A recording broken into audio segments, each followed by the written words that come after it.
Plus personne ne braque de banque, mais les criminels restent actifs. Le vol de données de près de 3 millions de clients de Desjardins nous le rappelle. Mais c'est le nouveau crime facile. Tu n'as pas besoin d'interaction avec la personne que tu veux frauder. Puis on va être honnête avec les réseaux sociaux, puis tout, l'information est toute là.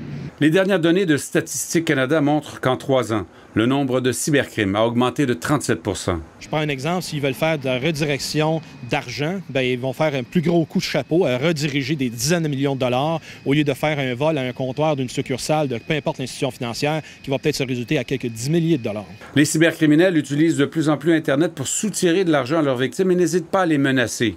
En 3 ans, le nombre d'extorsions a augmenté de façon astronomique, 117 %. Les menaces, elles, ont cru de 61 %. Il là là, oh là là, ça me surprend. Je ne pensais pas que c'était aussi élevé que ça. Bon, disons que je vais continuer d'être prudente. Augmentation majeure aussi des cas de fraude sur Internet, 44 %.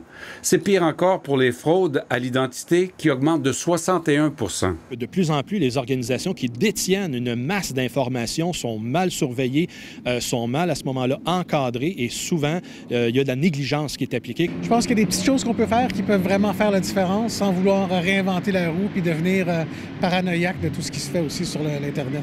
La cybercriminalité a coûté 45 milliards de dollars dans le monde en 2018 et aujourd'hui, la plupart des pays renforcent leurs lois pour punir plus sévèrement les cybercriminels. British Airways a eu une amende de 300 millions pour avoir compromis les données de 1,5 million de ses membres. Aujourd'hui, aux États-Unis, Equifax a reçu une amende de 700 millions de dollars.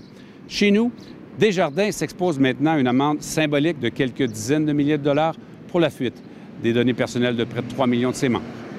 Michel Jean, TVA Nouvelle Montréal.